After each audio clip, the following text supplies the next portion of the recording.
Hello ALPS families! I hope you're having a wonderful summer. I look forward to seeing you all when the school year begins, and I wanted to make this video to explain a little bit about advanced learning plans and how we're going to accomplish writing those for the 2018-2019 school year. It's a big part of my job to write advanced learning plans for each student and to make it a little more challenging for me. The state has changed the requirements for the advanced learning plans each year that I have been in this position.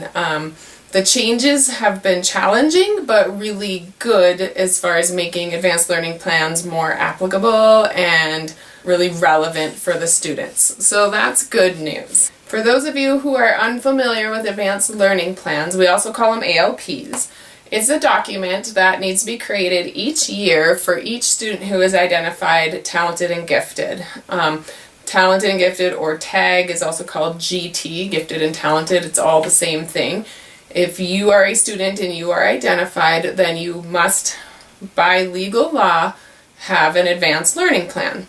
The law that requires this is actually a federal law, and it's under the Exceptional Children's Education Act. Having this document is how the government, the state, the district, how they ensure that we are giving attention and priority to our TAG or GT identified students. Personally, I feel that as long as we have this document, let's take advantage of it and make it as meaningful as possible for our needs and all the stakeholders involved in the advanced learning plan. That would be families, the school, and the students. In order to do this, I want to make the process of creating the plan as streamlined as possible. So this is how this is going to work this year at Peak to Peak. I would like to collect the family partnership paperwork, which is what I use to create the plan, along with the teacher and student collaboration. I would like to collect that at registration, along with all the other paperwork that you're already turning in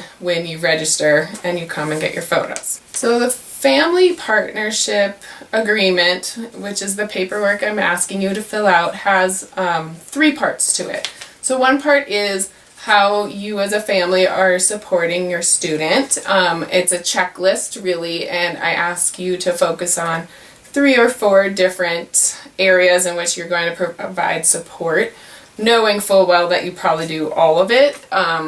It's just something that I can put into the plan saying, like, this is the area of focus for your family for this school year. The other part is how the school supports the student, and so that's all about intentional grouping, having advanced and accelerated classes and honors classes. It's also providing extracurricular activities, social emotional support groups, which are what I run, and differentiation within class. I should also say in the family portion of the form is where you would also put any extracurricular non-school related activities that the student does. So all of that can be listed in the plan as like a holistic way of supporting the student. The third part of the plan is where we can really truly individualize the plan, and that is the goals that the student writes. So there's an academic goal, which should be standards based and easily accomplished within school. The academic goal is more, this is my strength and my interest area, and I would like you to support me in advancing in this area.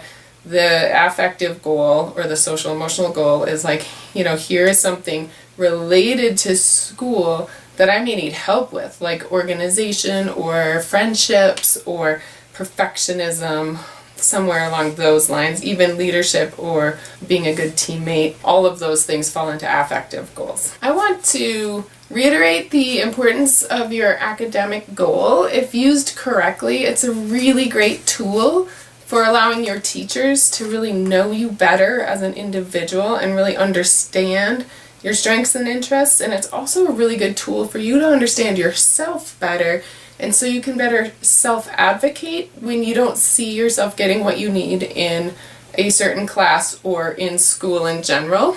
And that's also what we work on in our social emotional groups, is how do you understand your learning styles and your strengths and maybe the areas where you need most support, and how to ask for help in those areas when you need it. So to try and make things really easy for you, I've attached on this email the paperwork that I'm asking you to fill out, and I'm sending it 2 weeks before registration so you have that much time to discuss goals as a family.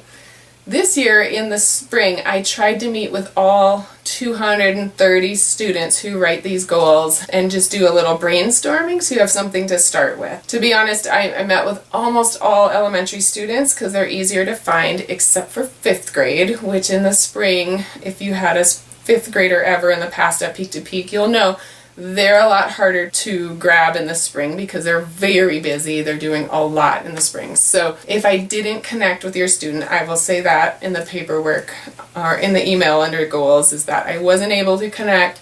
So please write the goals yourselves and without the brainstorming, and hopefully 2 weeks is enough. If it's not, always know that you can talk with me, meet with me.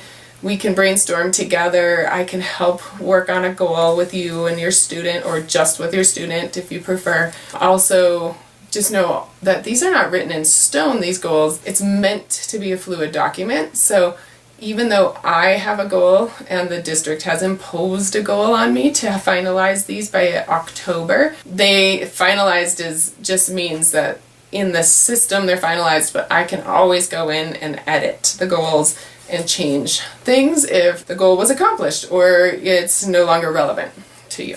So there should be paperwork attached to this email that will give you 2 weeks to discuss, the paperwork and fill it out. The paperwork, if you missed this email somehow, is also in the registration documentation on the website, and also there will be printed out paper forms of paperwork at registration. So hopefully ample opportunity to get what you need. There may be some people who don't get this email because you're new to Peak and I haven't gotten you on my mailing list yet, so I'm hoping to catch everybody. So as I said, this whole plan, the Advanced Learning Plan, or the ALP, is completed for about 230 students at Peak to Peak. That's kindergarten through 8th grade. 9th grade through 12th grade, they do all of their plans through counseling. Every student in the high school has a plan, not just the talented and gifted kids. So their advanced learning plan is connected to the ICAP plan, which is something that they all do at the high school. I coordinate the plans kindergarten through 8th grade, and like I said, there's a lot of them, and so I really need the help of yourselves and your students to have the information so that I can get everything entered into the database in a timely manner. Because before I can put it in as an official plan, the teachers all have to approve the goals. And what they'll do is they'll read goals for probably each teacher has about 7 or 8 students, and they will maybe change the goal a little based on what their curriculum is and what they know is coming in the school year, because it might mesh really well with something they're already doing and they can change it to fit better, and then they'll add a standard to it.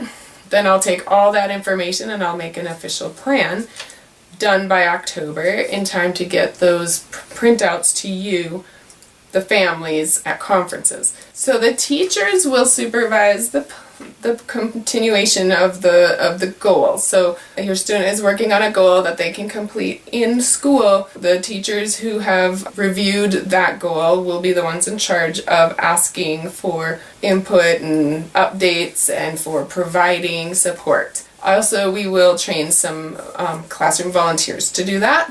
If your student has completed a goal or needs to change it, like I said, they can do that at any time. If you need some help as you're reading through the form and trying to brainstorm goals and, figuring out what your students' interests and strengths are for the academic goal or for the affective goal, I have also attached to this email a spreadsheet that has example goals in almost any possible area. So please use that to give yourself ideas on some well-written goals that may be really useful for your student. Lastly, I have some wonderful middle school students who have also made videos that are much more entertaining and student-centered, and I will be sending those out in the fall. They're pretty inspirational and fun. So I have one where I have some students who explain what an advanced learning plan is in just a different way than I did. And then I have another one where the students themselves, we've kind of documented their goals from last year, so you can see what kind of cool and enriching goals that students have set and how it's really enhanced their learning to have something to work towards that's maybe a little outside of what they would traditionally get in school. So I'll be sending those out. Keep an eye out for those, and I hope you enjoy the last bits of your summer, and I'm really looking forward to seeing everybody again in the fall. Thanks!